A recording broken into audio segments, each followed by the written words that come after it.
എനിക്ക് ഫസ്റ്റിനെക്കാളും കൂടുതൽ ഇഷ്ടപ്പെട്ടു. ഫസ്റ്റിനെക്കാളും ഗംഭീരം എന്നാണ് എൻ്റെ അഭിപ്രായം. ഫസ്റ്റ് ഹാഫ് ഒരു രക്ഷയില്ല. എനിക്കൊരു സിസ്റ്റർ ഉണ്ട്, മിസ് ചെയ്യുന്നുണ്ട്. ചേച്ചി ഇപ്പം ഓസ്ട്രേലിയയിലാണ്. ഇപ്പം ചേച്ചിയെ ഞാൻ മിസ് ചെയ്യുന്നുണ്ട്. സോ ഇത് കണ്ടപ്പോൾ കുറേ കൂടെ ഇമോഷണലായി.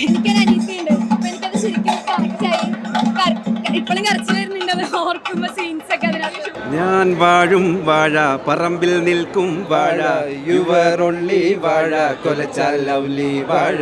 ഞാൻ വാഴും വാഴ പറമ്പിൽ നിൽക്കും വാഴ യുവർ ഒൺലി വാഴ കൊലച്ചാൽ ലവ്ലി വാഴ.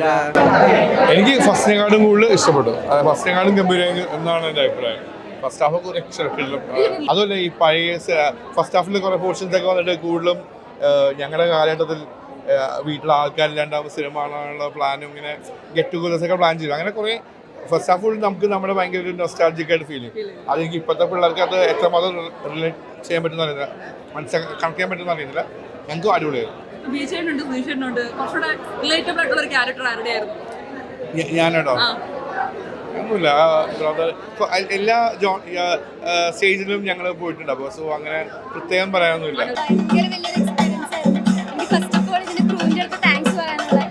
നല്ലൊരു സിനിമേന്റെ ഭാഗമാവാൻ പറ്റിയതിൽ ഭയങ്കര സന്തോഷമുണ്ട്. നല്ലൊരു ക്രൂ ആണ്. അവരുടെ നന്മയാണെങ്കിലും ഫ്രണ്ട്ഷിപ്പ് ആണെങ്കിലും എല്ലാം ആ ക്രൂവിന്റെ ഭാഗമാവാൻ പറ്റിയത് ഭയങ്കര പ്രൗഡായിട്ട് ഫീൽ ചെയ്യുന്ന ഒരു മൊമെന്റ് ആണ്. കൂടുതലായിട്ടൊന്നും പറയാൻ കിട്ടണില്ല സന്തോഷം കൊണ്ട്. എനിക്കൊരു അനീതിയുണ്ട്. അപ്പൊ എനിക്കത് ശരിക്കും കറക്റ്റ് ആയി.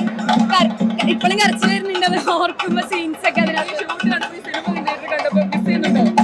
അതല്ലെങ്കിൽ ഇടയ്ക്കിടയ്ക്ക് ഷൂട്ടിന്റെ മൊമെന്റ്സ് ഒക്കെ മിസ് ചെയ്യാറുണ്ട്. കാരണം നമ്മുടെ സെറ്റിൽ എല്ലാവരും ഭയങ്കര കമ്പനിയായിരുന്നു, ഭയങ്കര ഒരു ബോണ്ടായിരുന്നു എല്ലാവരും. ഇപ്പോഴും മിസ് ചെയ്യണുണ്ട്. ഷൂട്ട് തീരണ്ടാന്നായിരുന്നു ആഗ്രഹം ശരിക്കും. ഇതില് പാട്ടൊക്കെ ചെയ്തിട്ടുണ്ട്, ലവ്ലി വാഴ എന്ന് പറഞ്ഞിട്ട്. അപ്പോൾ ഉടനെ സ്ക്രീനിലേക്ക് വരും, എല്ലാവരും കാണണം. കുറെ പാട്ടുകളുണ്ട്. 10 പാട്ടുകളുണ്ടല്ലോ. പാട്ട് പാടിയത് ഞാൻ എൻ്റെ കമ്പോസറും റൈറ്ററൊക്കെയാണ്. അദ്ദേഹമാണ് ഇതിന്റെ മ്യൂസിക് പ്രൊഡ്യൂസർ. അല്ല, പാടാനിപ്പോ ഞാൻ വാഴും വാഴ പറമ്പിൽ നിൽക്കും വാഴ യുവർ ഒൺലി വാഴ കൊലച്ചാൽ ലവ്ലി വാഴ. ഞാൻ വാഴും വാഴ പറമ്പിൽ നിൽക്കും വാഴ യുവർ ഒൺലി വാഴ കൊലച്ചാൽ ലവ്ലി വാഴ. എനിക്ക് തോന്നുന്നു വാഴ വണ്ടിനെയും കാട്ടി ബെറ്റർ ആയിട്ട് ഇമോഷണലി കണക്ട് ആവുന്നൊരു അല്ലേ. ഇമോഷണലാണ് ഇതിനകത്ത് മെയിൻ എന്ന് പറയുന്നത്. അപ്പോൾ നമ്മൾ മ്യൂസിക് ചെയ്യുന്ന സമയത്ത് നമ്മൾ അത്ര കണക്റ്റഡ് ആയിട്ടുള്ള സാധനം കൊടുക്കണം. അപ്പോൾ അതെങ്ങനെയായിരുന്നു? ആക്ച്വലി ഇത് 10 സോങ്സ് ഉണ്ട്, ടോട്ടലി 9 കമ്പോസേഴ്സ് ആണ് ഉള്ളത്.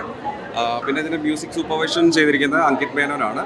അപ്പോൾ ബാക്ക്ഗ്രൗണ്ട് സ്കോർ വരുന്ന സമയത്ത് അങ്കിത് മേനോനാണ് ആക്ച്വലി അതെല്ലാം സ്ട്രക്ചർ ചെയ്യുന്നത്. ഞങ്ങൾ ഓരോരോ സോങ്സ് ഓരോരോ മ്യൂസിക് കമ്പോസേഴ്സാണ് ചെയ്യുന്നത്. അപ്പോൾ ഞങ്ങൾ ചെയ്തിരിക്കുന്നത് ലവ്ലി വാഴയാണ്. അത് റിലീസാവാൻ പോകുന്നേ ഉള്ളൂ. എനിവേസ് സോങ്സും മ്യൂസിക്കെല്ലാം നന്നായി വന്നിട്ടുണ്ട്. മൂവി നല്ല രീതിയിൽ എന്താ പറയുക ചെയ്തെടുത്തിട്ടുണ്ട്. അവർ നല്ല ഇമോഷണലി സ്ട്രൈക്കിംഗ് ആയിട്ട് ചെയ്തെടുത്തിട്ടുണ്ട്. Really amazing. അതായത് ഞങ്ങൾ വാഴ വണ്ണിൻ അവരെ വെച്ചിരിക്കുന്ന ഒരു ബെഞ്ച് മാർക്ക് ഉള്ളതുകൊണ്ട് നമുക്ക് എപ്പോഴും ഒരു ടെൻഷനുണ്ട് 2 എത്രമാത്രം വർക്ക് ആവുന്നില്ല. പക്ഷേ മോളിലോട്ട് പോയിട്ടുണ്ട് അല്ലേ. പുതിയ ആളുകളെ കൊണ്ടുവരാൻ വേണ്ടിയിട്ട് ഇവര് നല്ലപോലെ സപ്പോർട്ട് ചെയ്യുന്നുണ്ട്. പങ്കിതാണെങ്കിലും നമ്മളെ സൂപ്പർവൈസ് വിപിൻ ചേട്ടനാണെങ്കിലും പ്രൊഡ്യൂസേഴ്സ് ആയിട്ടാണെങ്കിലും എല്ലാവരും അവരെ മാക്സിമം നമ്മൾ സപ്പോർട്ട് ചെയ്തിട്ടുണ്ട്. വാഴ 2 അങ്ങനെ ഫൈനലി തിയേറ്ററിൽ എത്തിയിരിക്കുകയാണ്. ആ സിനിമയിലെ ക്യാരക്ടർ പോലെ തന്നെ ഒരു സദാചാര ആ ഒരു റിയൽ ലൈഫ് അല്ല, അതിലെ പറയുന്ന ഡയലോഗ് അനുസരിച്ച് പ്രേമത്തിന് എന്താ കുഴപ്പം? ഒരു കുഴപ്പമില്ല, എല്ലാ പിള്ളേരും പ്രേമിച്ചോട്ടെ. എങ്ങനെയുണ്ടായിരുന്നു ഈ ഓഡിയൻസിനോട് കണ്ടപ്പോൾ? എല്ലാവരും ഓരോ, അതായത് മിനിമലായിട്ടുള്ള ഒരു പ്ലോട്ട് വളരെ രസകരമായിട്ട് എടുത്തു വെച്ചിരിക്കുകയാണ്. അതെ, അത് നമ്മുടെ വാഴയുടെ ഫസ്റ്റ് പാർട്ടും അങ്ങനെ തന്നെയാണല്ലോ. ചെറിയൊരു കഥ കിഡിലുമായിട്ട്. ഇത് മറ്റത് ബില്യൺ ബോയ്സിന്റെ കഥയായിരുന്നു, ഇത് ബില്യൺ ബ്രോസിന്റെ കഥയാണ്. നമ്മുടെ സിസ്റ്റേഴ്സിനോടും ബ്രദേഴ്സിനോടും ഒക്കെ ഉള്ള സ്നേഹം എല്ലാവർക്കും അങ്ങ് തുളുമ്പും ഇത് കണ്ടു കഴിഞ്ഞാൽ. അപ്പോൾ ഈ വെക്കേഷന് എല്ലാവരും ഫാമിലി ആയിട്ട് വന്ന് പൊളിക്കാൻ പറ്റിയൊരു പടമാണ്. ഇങ്ങനെ റിയൽ ലൈഫിൽ മിസ് ചെയ്യുന്നുണ്ടോ ബ്രദറിനെ? എനിക്കൊരു സിസ്റ്റർ ഉണ്ട്, മിസ് ചെയ്യുന്നുണ്ട്. ചേച്ചി ഇപ്പം ഓസ്ട്രേലിയയിലാണ്. ഇപ്പം ചേച്ചിയെ ഞാൻ മിസ് ചെയ്യുന്നുണ്ട്. സോ ഇത് കണ്ടപ്പോൾ കുറേ കൂടെ ഇമോഷണലായി. പിന്നെ ആദ്യത്തെ പടം ഭയങ്കര വല്ലാത്ത മിക്സഡ് ഫീലിംഗ് ആണ്. എനിക്ക് ഓപ്പർച്യൂണിറ്റി തന്ന വിപിൻ സാറിനും സെവൻ സാറിനും പിന്നെ എൻ്റെ ഫ്രണ്ട് കോസ്റ്റ്യൂം ഡിസൈനർ അശ്വതി, എല്ലാവർക്കും, പിന്നെ ക്രൂ മെമ്പേഴ്സ് എല്ലാവരും, പിള്ളേരൊക്കെ പൊളിച്ചിട്ടുണ്ട്. താങ്ക് യു സോ മച്ച് സർവേശ്വരനും കുടുംബത്തിനും എല്ലാവർക്കും. ഇൻസിഡന്റ് ഉണ്ടോ റിയൽ ലൈഫിൽ? ഞാനിങ്ങനെ ചൊറി ടീച്ചറല്ല, പക്ഷെ എന്തായാലും ഭയങ്കര സന്തോഷം. പ്രേമത്തിന് ഒരു കുഴപ്പമില്ല, എല്ലാവരും കയറി പൊളിച്ചോളും. ചൊറി ടീച്ചറൊന്നും അല്ല കേട്ടോ.